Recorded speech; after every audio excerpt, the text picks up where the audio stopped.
Tiananmen Square to demand a more just society and an end to government corruption. There I witnessed the brutal massacre of hundreds of people that started just before midnight on June the 3rd, 1989. Now I'm returning to hear the memories of those who survived and to find out what happened to them and their dreams of freedom.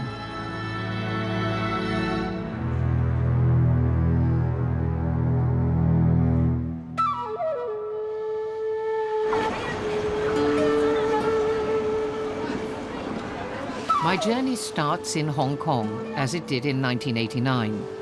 I'd been before a scurrying, industrious place with a tradition of freedom of speech. As I arrived that May, it was erupting with passion.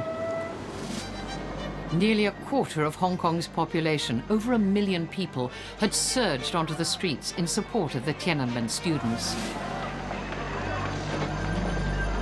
Many here dared to dream that China could change, that communism could fall. Then, getting into mainland China was simple. $50 to a backstreet travel agent for a tourist visa. But before last year's Olympic Games, the Chinese government proclaimed a new policy of openness. In theory, Western journalists are free to report anywhere. I've been allowed into China twice since 1989, but this time the embassy hasn't issued us with journalists' visas. Our only option is to travel as tourists, effectively undercover. My first stop in mainland China is Shenzhen, just across the border from Hong Kong. Filming is not going to be easy, as our crew soon find out. The local police seem to have a limited understanding of openness.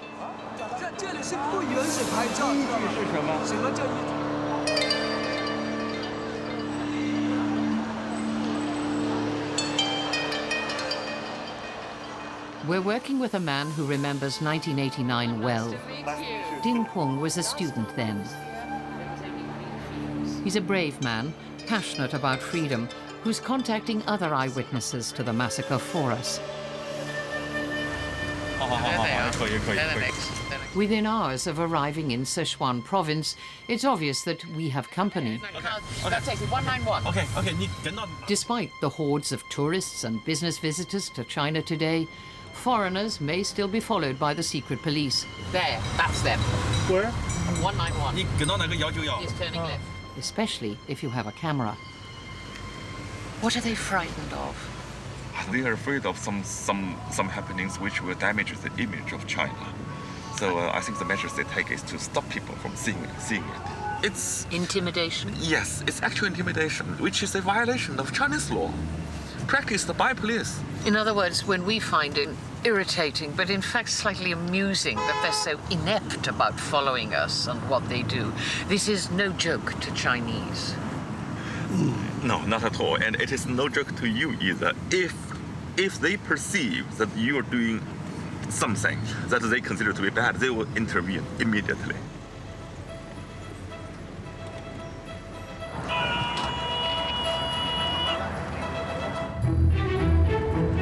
Returning, I find Beijing unrecognizable, changed from bicycle heaven to a consumer-driven machine, sporting Olympic trophy buildings. At the heart of the capital, though, Tiananmen Square appears to have changed little. A massive public space, but where the public is suspect. It's said that even those selling postcards are plainclothes police. There's a uniform everywhere you look. What there is not is a memorial, even a hint as to what happened 20 years ago. No plaque or statue to honor the dead. In 1989, the square was full of thousands of students demonstrating against their government, a protest that ended in bloodshed.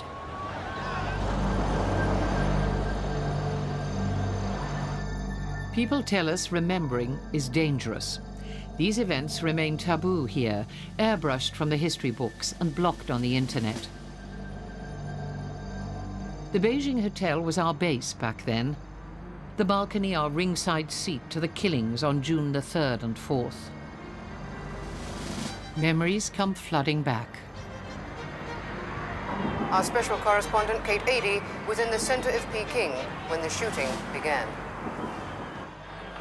The noise of gunfire rose from all over the center of Peking. It was unremitting. On the streets leading down to the main road to Tiananmen Square, furious people stared in disbelief at the glow in the sky, listening to the sound of shots. Heading down the road was a hazardous business, but hundreds of people cheered as buses were set alight and army trucks caught fire too. Haven't looked at these for 20 years. I don't go back over these things usually. Not because I want to put them away, but because I do have very clear memories, details of extraordinary scenes. But they do bring back little things. Rickshaws. We use rickshaws all the time. I've forgotten. Now you have Beijing full of cars, taxis, and only a few people on bicycles. We were on rickshaws all over the place with a heavy camera and a heavy cameraman trying to dash around. We hardly got any sleep. We didn't dare. There was an entire army outside, and it was shooting people. It went on for days. Well, we were right in amongst it. And then, as troop lorries were seen moving down the road, there was gunfire from those lorries. A huge volley of shots just as I left the front line caused panic. The young man in front of me fell dead. I fell over him. 2 others were killed yards away. 2 more people lay wounded on the ground near me. I felt a huge conviction that we should stay on the streets for as long as possible. And I went way beyond the boundaries which I would normally set about how dangerous it was getting. I went way beyond that. I decided to stay and get the pictures. A lot of things going on.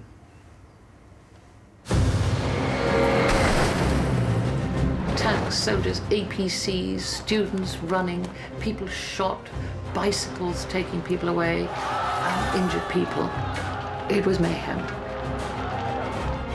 We took a woman to hospital who'd been shot in her house. Bullet had gone through the wall.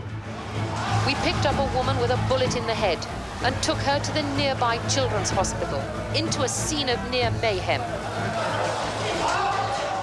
We ended up at the children's hospital, it turned out, which was a scene of carnage.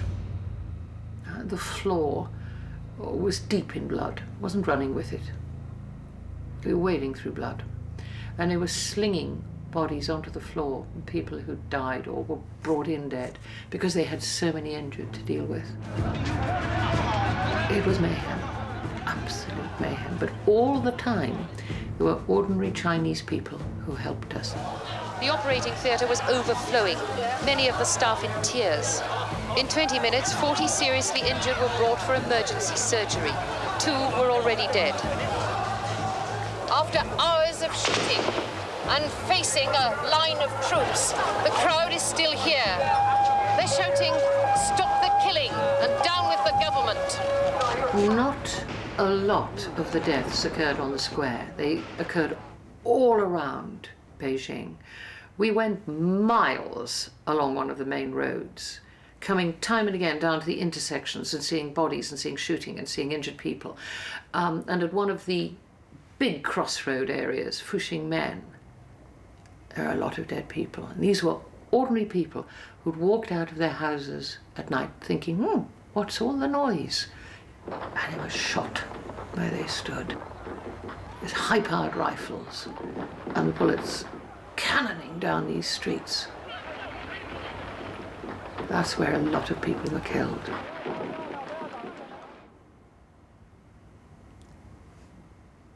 The troops have been firing indiscriminately, but still, there are thousands of people on the streets who will not move back.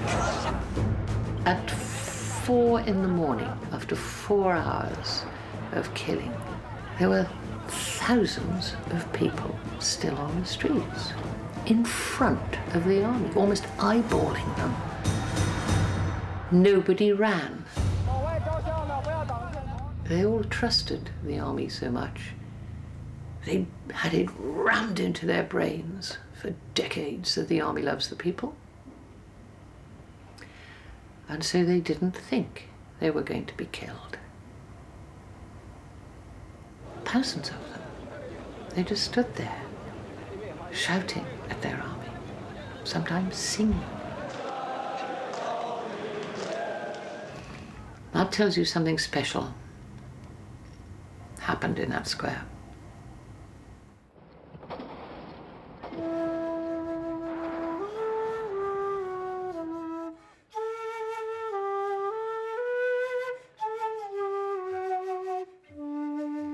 On the main road east of the square at 10:23 this morning, there was a sudden and deadly volley from the troops.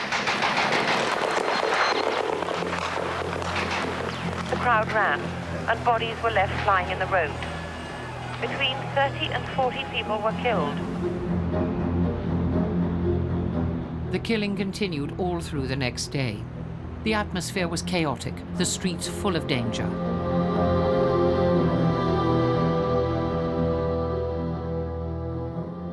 I'd filed to London on the phone live, again and again. And somewhere at about breakfast time, I was in my room, and I couldn't stop crying. And I couldn't stop thinking about a little couple I'd seen in one of the tiny little houses, traditional houses down an alleyway with thin walls. And the old man had tugged at me. I'd been on the pavement watching the troops going past, and he pulled me in. And there, lying in front of the television, was his wife with a bullet in her. The bullet had come through the wall from hundreds of yards away. He was beyond emotion. He was stunned, and so was I.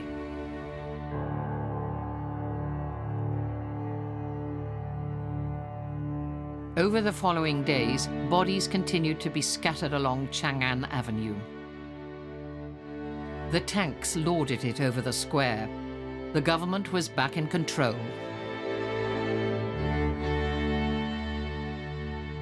And then a massive column of tanks coming down, and out pops this man,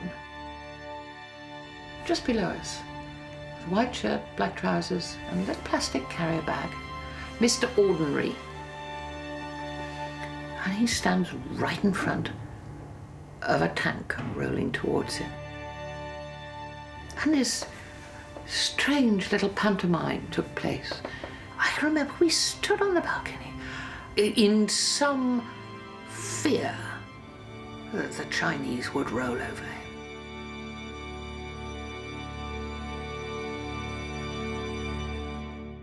But in a way, he did, I suppose, to us, symbolize the kind of behavior that ordinary Chinese were indulging in then. They stood there. They confronted their army in a way that very few other people would.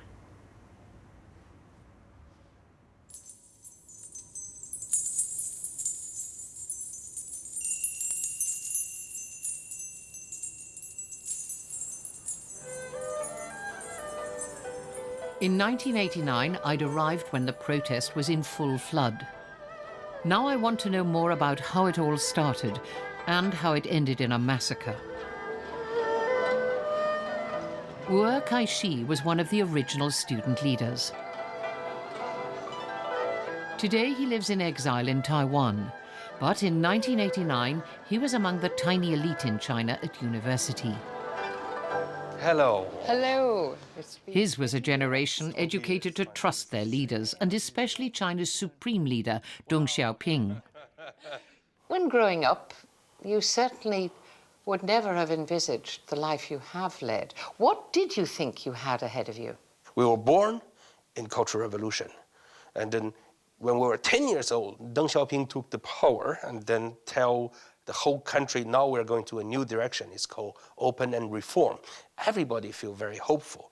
Until when come to 1987, he decided that he doesn't want a parallel force. He wants his own. And then also put us in a position to have a very strong doubt about the picture he has drawn for us to say, what is the future? So what is really the future of this country? And then what is our future? Wu Kai-shi was at one of Beijing's most prestigious universities. Students there were not known for making trouble. But on April the 15th, 1989, Hu Yaobong died. The former general secretary of the party, he'd been a leading advocate of political reform and the great hope for many liberal intellectuals. Bereft, Wu Kai-shi and other students gathered on campus to honor Comrade Hu. Nobody took the stage. So I don't know why. I don't know. Maybe it's in the gene or blood. I just don't know how, but I just said, make way. With no clue, no idea what I'm going to say. So I went up there, I see the roaring crowd become very quiet. I don't know whether it's the quietness or what. It made the blinking red light at the back of the crowd very obvious. I know there are people back in the crowd recording the sessions, trying to find out later from the footage who actually took the stage. Why don't I just save your time? I think I said, I am Wu Kai-shi. I'm an education administration student, class of '88. And then the students, they decide to follow me. Did you ever have any doubt? No. That's kind of a feeling we all shared, that this is our task. A spark of militancy leapt across Beijing's universities. Nobody was calling for outright democracy, but they knew they wanted change, and now. We had the demands on anti-corruptions, we had demands on acknowledging property rights, we had demands on press freedom. We call upon the students, come to Beijing University and go to Tiananmen Square together. We anticipated maybe 5,000 people will show up. 60,000 showed up. 60,000 students showed up.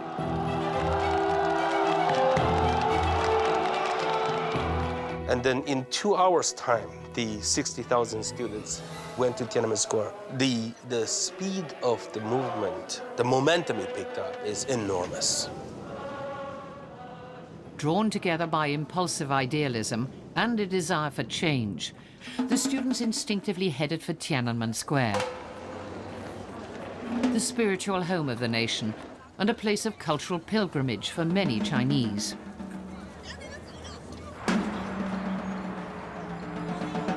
It means much more than any other square in any other capital in the world. First of all, it is the front yard of the emperor. It's the front of the Forbidden City. And Mao understood that. So when he took power, he made sure the square became even grander. That's where he stood to pronounce the founding of the People's Republic of China. You're not only meant to feel small, you're meant to feel that you don't even belong there, because there's not a single bench. You cannot sit there. There is no tree, and there's no shelter from the wind. There's no shelter from any of the elements. You're supposed to go there and see the glory of the empire. You were working in Beijing as a journalist for a Canadian newspaper then. How did you react to a gathering of people in the square? I had two reactions. One was, I can't believe I'm seeing this. I can't believe I'm seeing a spontaneous demonstration. I can't believe people have the nerve to demonstrate against the Communist Party. But then the other side of me thought they want human rights. And I really agreed with that.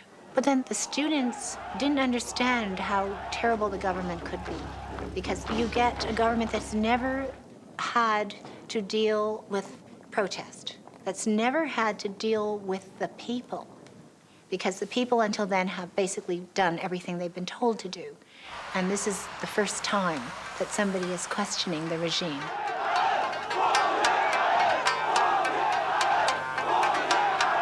As weeks passed, more and more people came down to the square.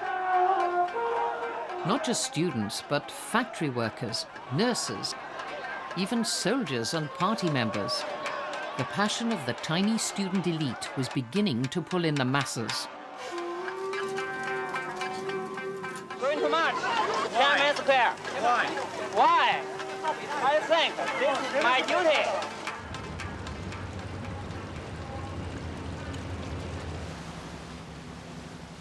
A railway worker from a peasant family, Han Dongfan never planned to go to Tiananmen Square. Nor did he imagine his life would change forever. I was on a bus passing by Tiananmen Square.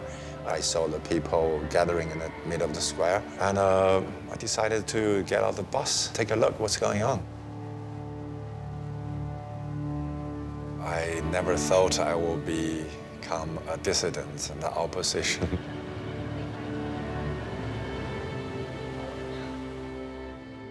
Someone told me the workers organized an organization in the corner of the square, and I thought, oh, that's where I supposed to be. So when I see the workers getting organized, I was very excited. When the workers stand up, it can be much more threatening to the government than anyone else. I gave a speech during the election of my organization that I'm ready to be the first one walking into prison. I dream that I can organize a union in my country completely based on the workers' control, not the boss control, not the employer's control, not the government control. We as workers in China, we have never had chance to have something to say about our working condition or salary or holidays, all these things. To most workers, students were a breed apart, but railwayman Dong Fan found common cause and set up camp with them. I dreamed because I was young enough to believe in that. In my lifetime, I will see a democratic China. By mid-May, nearly 200,000 people were camped in the square. The party feared that if ordinary workers united with the intellectuals, it could no longer control the country. But the students denied they were planning a revolution. All they wanted was political dialogue. We do not want to challenge with our government. We just want to ask our government to talk with the delegation of the students. In this high drama, a new player appeared, a young history student and political activist. 20-year-old Wang Dan became a key voice among the demonstrators. The government refused to respond to our perfectly reasonable demands. Their obstinacy made us angry, so the students' demands gradually became more extreme, such as demanding the resignation of Premier Li Peng. Wang Dan championed a new tactic to force the government's hand.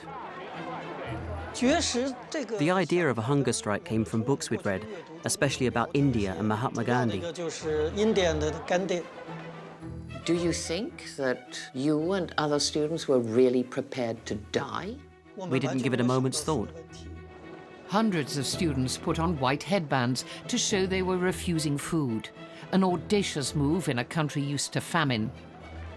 Within days, there were 3,000 of them, forcing an official response. Attempting to regain the propaganda initiative, Premier Li Peng dropped by the hospital to meet weakened hunger strikers with cameras from state television. Your mother must be very anxious about your condition. The issues you raise will be looked into very seriously. We'll think of a way of solving them. Finally, in a gesture of apparent conciliation, Li Peng agreed to a meeting with the student leaders in the Great Hall of the People. Wang Dan was one of them. We'd been waiting for ages to meet him. In the whole of China's history, ordinary students had never met a leader of his stature before. I was very polite and addressed him as Premier Li, but Wu Kai-shi was much more direct. I think that really shocked Li Peng. I forgot to be thrilled meeting the Prime Minister. I forgot to be frightened, especially when he came in and gave us this long lecture. I wish you'd start taking food again, and we'll talk and solve your problems gradually. So I decided to cut him off. Wu Kai-shi, who'd been receiving medical treatment after collapsing while on hunger strike, articulated his frustration. The students have certain requirements which must be met. Otherwise, they won't leave the square. You'd gone into that meeting hoping for negotiation. How did you feel at the end of it? Sad. The purpose of the meeting is really showing the Chinese people that the government have exercised the last resort before they launched the troop. So it wasn't really a dialogue. It was more of for propaganda purpose. Wu Kai-shi and others believe party leaders had already decided on military action before their meeting. And we now know there was a vicious power struggle within the all-powerful Central Committee, the old guard versus liberal voices sympathetic to the calls for reform. I wanted to know what happened to those who opposed sending in the army. Committee member Bao Tong was one, and he resigned from the party in protest. He was immediately arrested and accused of spreading counter-revolutionary propaganda. Bao Tong served 4 years in prison and has spent long periods under house arrest over the last 18 years.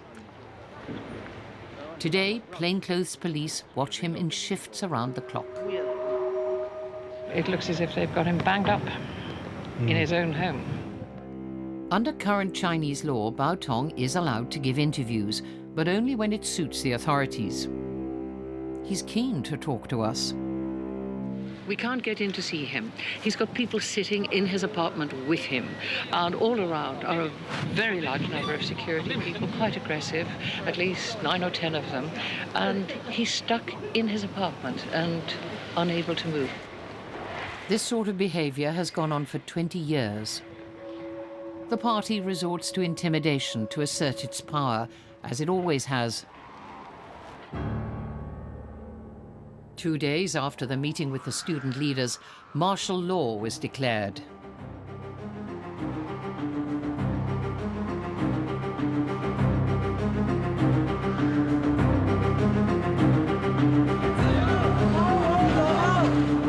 The next day, the army was ordered into the city. 1 million Beijingers took to the streets to block the advancing troops. It was a standoff. Several soldiers abandoned their posts. Officers refused to advance any further. After all, this was the People's Liberation Army. The government lost face. This was clearly no mere exercise, but whatever the objective, it has gone very wrong for the authorities. As more and more people flooded into the square, tempers flared. Nobody seemed in charge. A move by the guards to prevent us taking pictures brought a furious response from the crowd. In the square, the mood was also electric. A suspected informer was given rough treatment and hauled off to the police.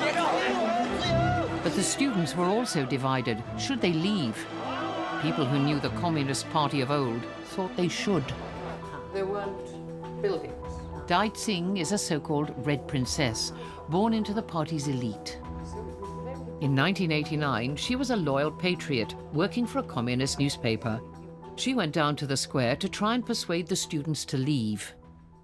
At the beginning of the students' movement, they are no brave, so-called brave. They just sometimes they just want to compromise. They want to discuss with the officials, not hope that a new revolution. So these kind of students, they, one by one, they left the center of the leadership.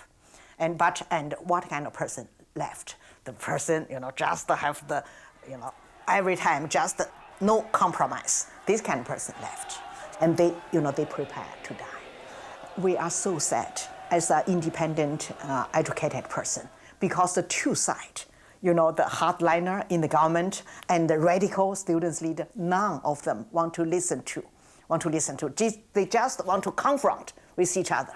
And I don't believe the propaganda from the party that the army, the PLA people just love the people, for the people, and never do something hurt for the people. I don't believe.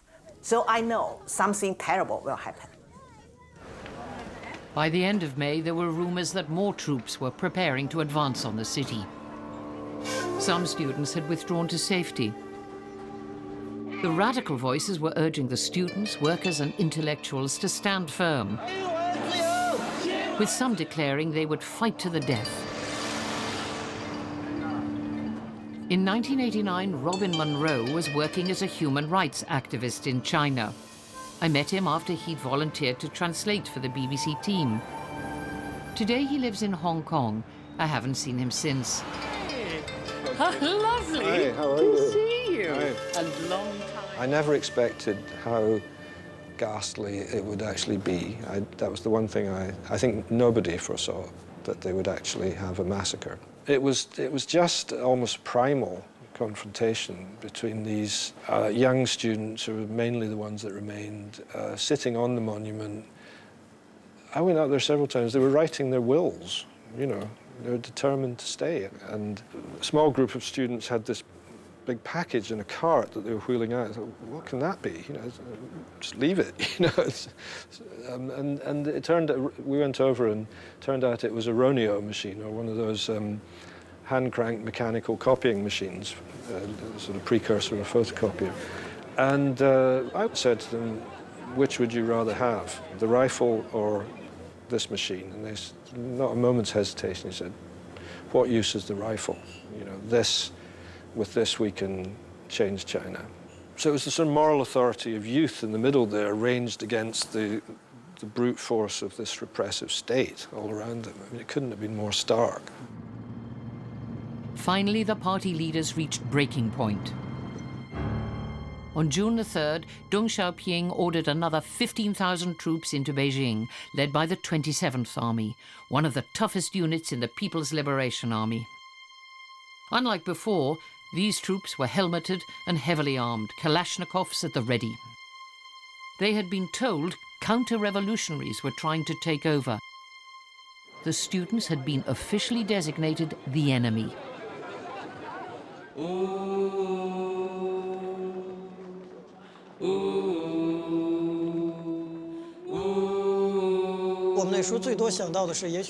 We imagined that the soldiers might just force their way in and clear us out. Perhaps beat us up with sticks, or at the very worst, shoot us with rubber bullets.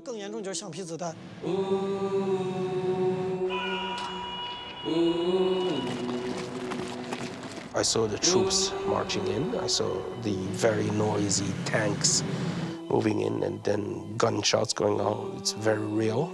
It's quite obvious that this is it. This is the real massacre. Suddenly, a few dozen troops ran down towards us, formed a sort of thin line, and began firing. And it was quite a sustained burst. I'm quite sure the bullets were horizontal level. So because when the voice of a bullet passing your ear before and after is very different, it comes in, and then it's an experience. It's an experience. I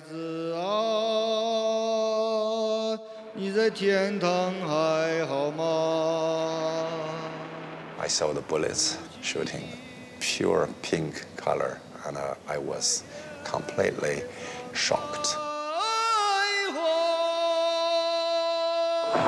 First, I couldn't believe it. I thought, I can't believe the army shooting at people.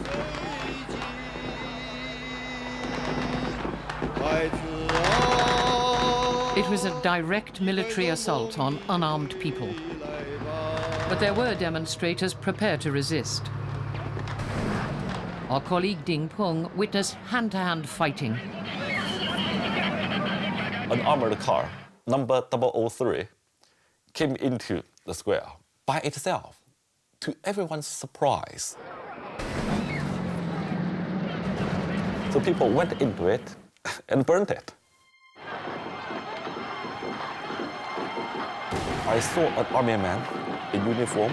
He was lying on the floor, rolling around like this, and the sticks from all directions were beating at him. So they were beating him to death. So an instinctive reaction was to take him out. And then sticks came to me. You were beaten? Yes, I was beaten. I could feel that, but I could feel the sticks on my head.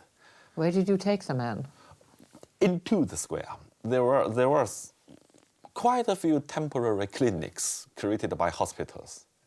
So we took him into there, and one night, on this way of some 50 meters, we were constantly beaten and kicked.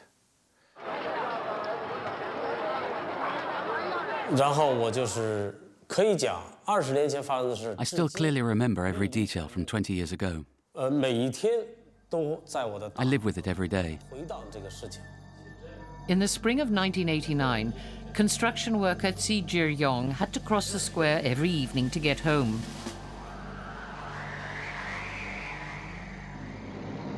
Like so many, he heard the roar of the tanks and became curious. As I arrived in the square, there was this really loud noise. It was the sound of tank engines and armored cars. I suddenly thought, how could the army, the People's Army, drive so fast?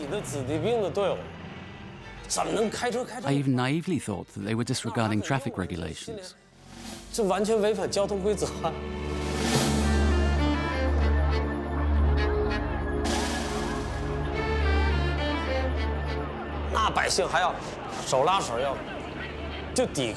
People had linked arms to try and stop the army, but the tanks just drove straight into the crowd.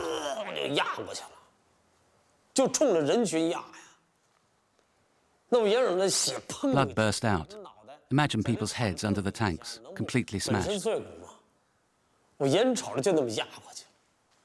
I saw it happen with my own eyes. It was a bloodbath.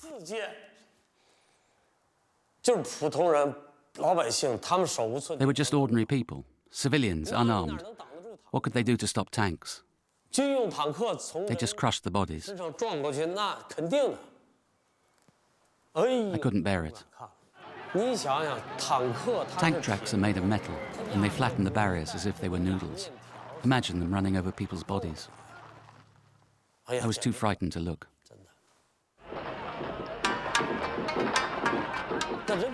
Everyone ran away into the alleyways to hide.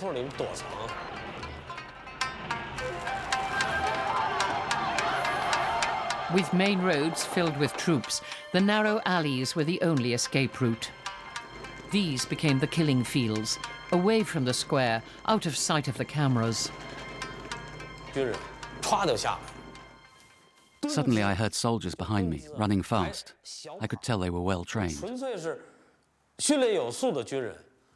They wore white armbands and helmets, but they had removed their badges.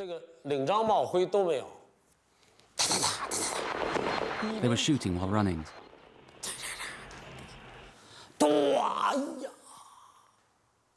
I fell to the ground. I really thought that was the end for me.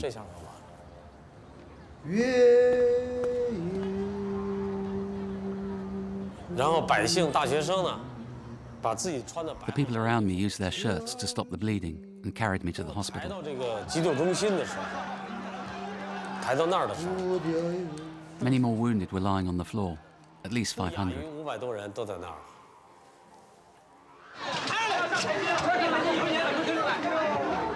The Communist Party have always said they respect human rights, but they won't admit that they shot me and prevent me from telling the truth about June the 4th. They've been lying for 20 years. Speaking up is dangerous. So today, Jiryong finds support from a Christian congregation that worships in secret.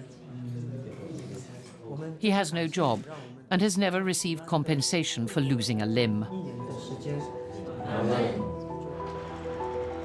The victims embarrass today's Chinese state.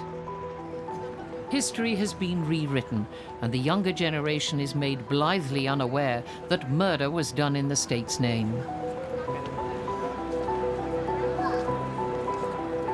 The cover-up began while we were still trying to count casualties in the hospitals. The medical staff in the hospital were absolutely terrified. They wanted so much for pictures to be taken of the people who'd been injured and for the world to see those pictures. I have had confirmed from a senior doctor at the Medical Union Hospital that his colleagues around the city have estimated the number of dead that they themselves have seen at over 1,000 people. Within the first few days, the Chinese Red Cross disclosed a number. They said 3,000, and all of a sudden they weren't allowed to talk. Because the government said no one died at Tiananmen Square. That was the first official position. No one died. The next position was, okay, people died, but they were mainly soldiers because the people were so mean to the soldiers. That became the second official stance, and I don't think they've ever modified that.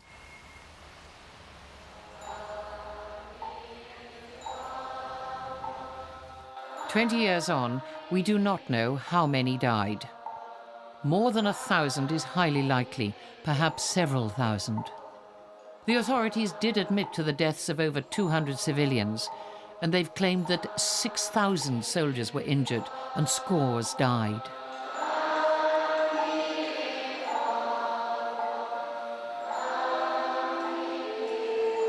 In the weeks that followed, tens of thousands of so-called counter-revolutionaries were arrested for crimes against the state.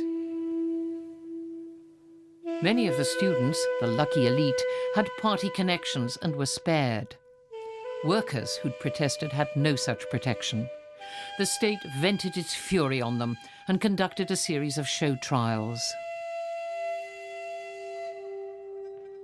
Some just disappeared, presumed executed. Among them, the anonymous tankman.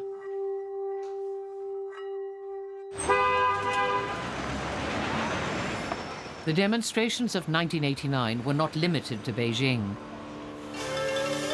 There were large protests in scores of other cities, like Chengdu.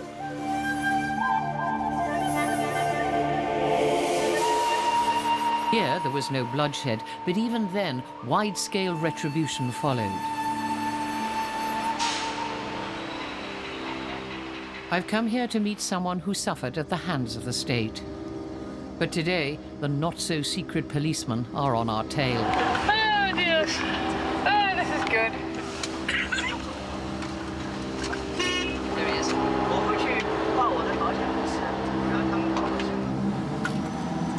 This morning, we appear to have company. Old habits die hard, and as we left the hotel, other vehicles left with us. One appeared to be a rather discreet silver saloon. But following us also is a rather bright violet-coloured little car, and it's been on our tail all the way.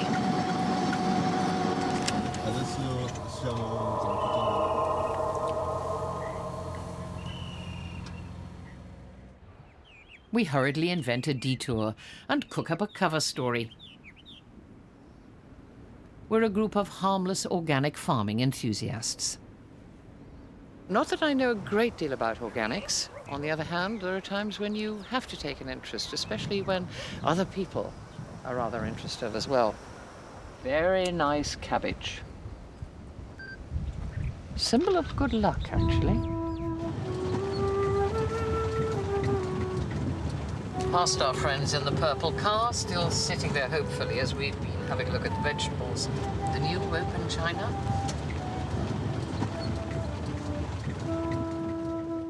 Days later, we make it to a meeting with former prisoner Liao Yiwu.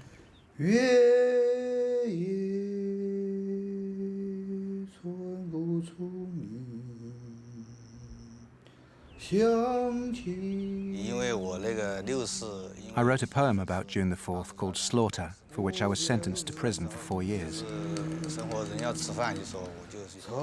When I was released, I had to support myself, so I began performing in public. Much of my work still relates to June the 4th.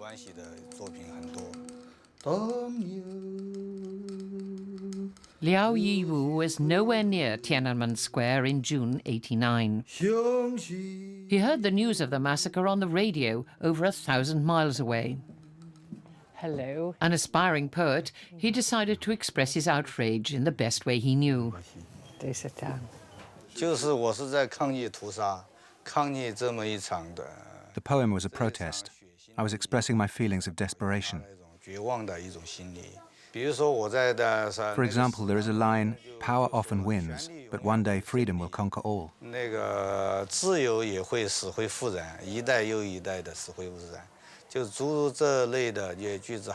Another line is, "The soldiers wiped their boots with the skirts of dead maidens."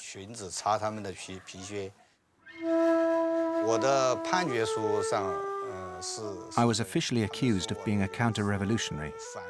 They put in my record that I was dangerous and aggressive. Although Yiwu was convicted as a political prisoner, he had to serve his sentence alongside hardened criminals. As soon as I entered the jail, some of the prisoners pushed me to the ground and I was searched everywhere. They stripped me and pinched me all over my body. They even forced me to bend over and stuck a chopstick up my arse to see if anything was hidden there.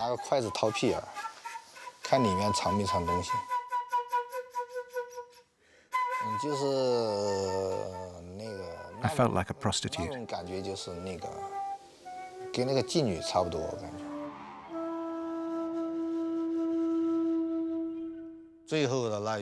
The last sentence in the poem is, "All the survivors of this ruthless massacre are dogs."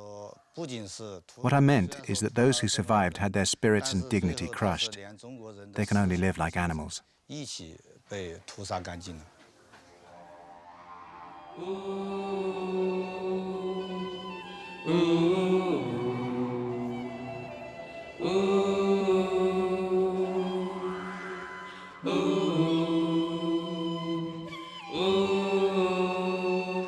"20 years ago, Chung Yong-fei was studying agriculture in Beijing.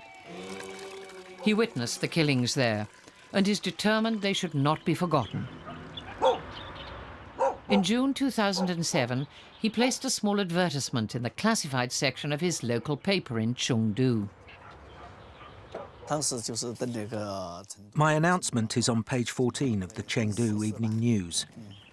It says, "Let us salute the mothers of those who died on June the 4th. One seemingly innocuous line. That's all it took for Chung Yong-fei to feel the full might of the state. Just after midnight, the day it was published, 7 or 8 policemen came and took me to the police station by force. I was locked up for a day and then placed under house arrest for 6 months. 3 newspaper editors were also demoted.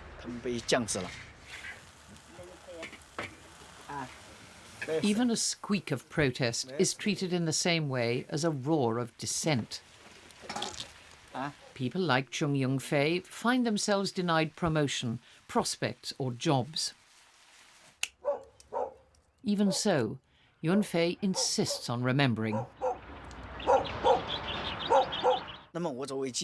I just wanted to commemorate them. Why should the state interfere? Both the students and the soldiers who died were sacrificed by the system. That wouldn't happen if the system was flawless. Would a democratic country use tanks and real bullets against its own people? I don't think so.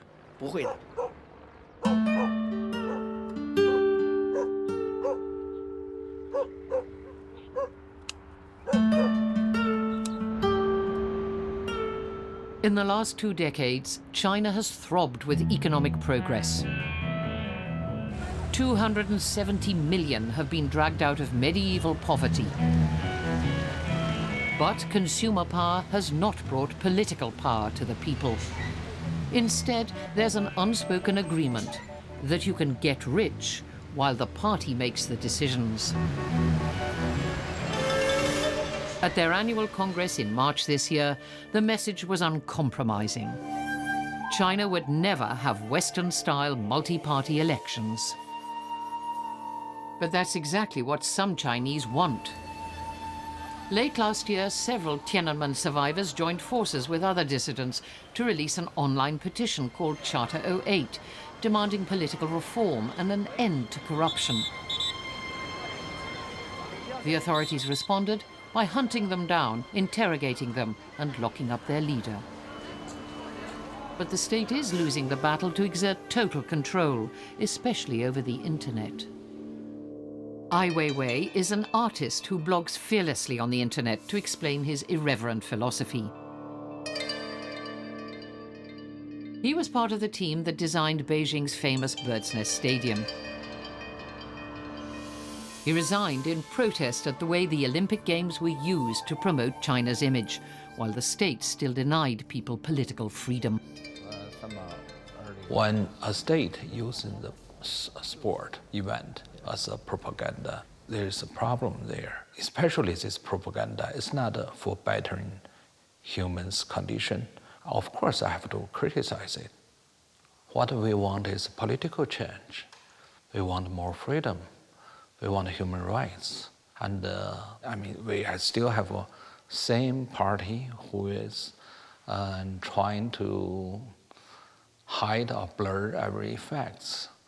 This is a big crime to humanity. And of course, the party wants this to be continued. They want it to be continued for another 100 years. But is that possible? Today, is that possible? Do they understand what kind of world they are in now? I don't think so. There has been some political reform in the last 20 years, delivering a degree of liberalization. But basic rights, freedom of speech, the chance to choose the leaders, these are denied to 1.3 billion Chinese. Power still rests in the hands of just 9 men who make up the Politburo. They enforce their authority by having ordinary citizens carefully watched and checked. Despite the opening up to the West, despite many new freedoms, this remains a tightly controlled society, at times a police state. To the authorities, 71-year-old Jiang Xianling is a dangerous dissident. She had policemen outside her door throughout the Olympics and was warned not to speak to journalists. She helped found the Tiananmen Mothers, a support group for families of those who were killed in the massacre, and she's been under frequent surveillance ever since. This is my son. This photo was taken on his 18th birthday. This is how he looked a year before he died. He was very happy that day. His name is Wang Nan. He didn't tell me he was going out. He lived in another building. His neighbor told me that when he left, he was dressed in army uniform. It took Xianling several months to piece together what happened to her son. A keen photographer, Wang Nan had left to take pictures in the square. According to the neighbor, he'd put on an old jacket from his days as an army cadet, thinking it would protect him. At 1 in the morning, 3 medical students found the teenager lying injured in a street just behind Tiananmen Square. He'd been shot in the head.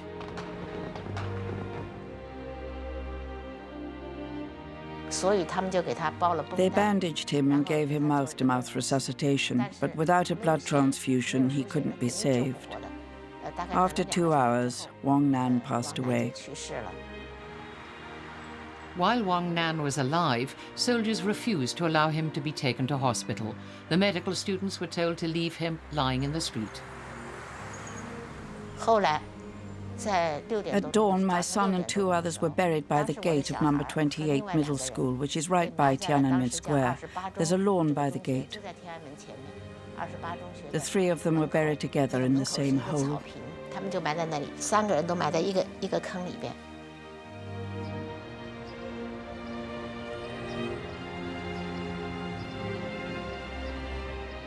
Several days later, the police dug up the bodies. People had been complaining about the smell. The only reason Wang Nan's body was sent to the morgue was because of his army jacket. The police mistook him for a soldier. The other bodies were never found, presumed burned. 这里边这张照片就是这个大夫，刚才这个大夫他给我 This photo was given to one of our relatives by the 给我 doctor. 们一个亲属的一个证据，就是这个小孩从土里挖出来 It。was taken where my son was dug out. I keep it as 我 proof. 的孩子从土里边挖出来的样子，我不想看。 I don't want to see it, but you can look at it and film it if you like. 拍下来。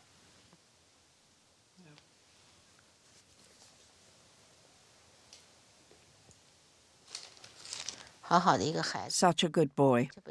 So now I just want to ask the government, why did you kill him? What crime did he commit? You must explain. If he's innocent, then you should apologize and compensate us. 赔偿应该道歉。我的孩子还幸亏 It's just as well my son was in military uniform so I could find him. It was fate to show people this crime. Otherwise, there would be no evidence that bodies really were buried around Tiananmen Square. 家门会埋人呢。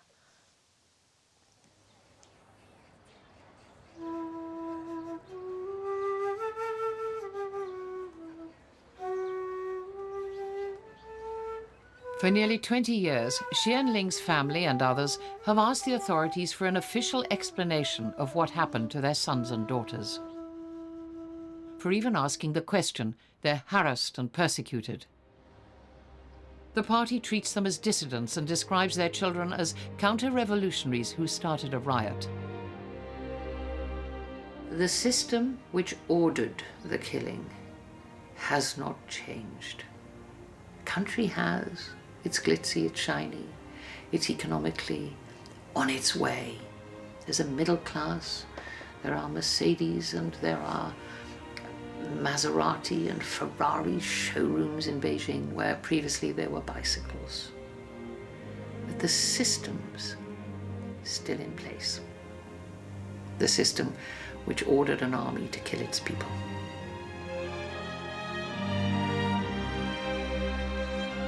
Wu Kai-shi was smuggled out of China and is now in exile in Taiwan. He is banned from re-entering China. Wang Dan was repeatedly imprisoned and interrogated until 1998. He is banned from re-entering China. Han Dongfan is banned from entering mainland China. Dai Xing resigned from the Communist Party in June 1989. She served a 10-month jail sentence for crimes against the state. Every day for the past week, Xi Jiryong has been under surveillance. He continues to fight for compensation. Last week, Zhan Xianling was placed under surveillance again. She is still being watched by police. Chung Yong-fei was visited by the police minutes after we left him.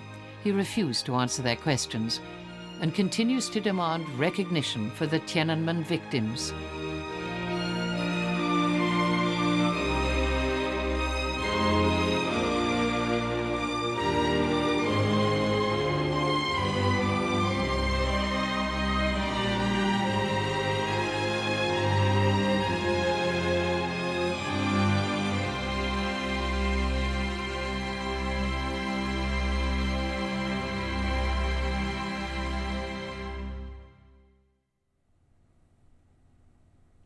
Who's out? The Apprentice, You're Fired, next on BBC Two. Tonight, an unprecedented 24 hours in British politics. Another cabinet resignation, this one timed to do maximum damage to Gordon Brown on the eve of the elections. Plus an email from MPs calling on him to go for the sake of the country. Can the Prime Minister survive this one? Join us here, 10:30 on BBC Two.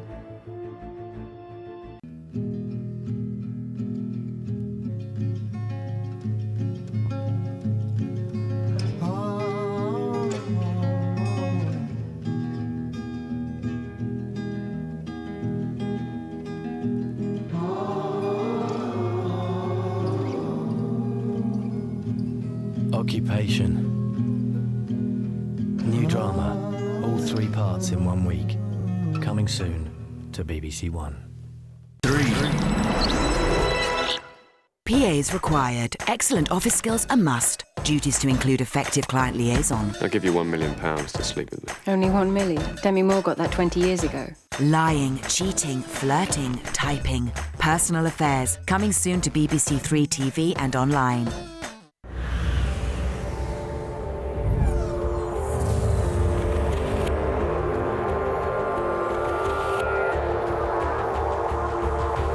He can't abide a schmoozer or a man wearing a wig. Sir Alan fires his pet hates into Room 101 tomorrow night at 10. But now on BBC Two with some strong language. Tonight's Outcasts. This job interview is like one you've never had before. You're fired. You're fired.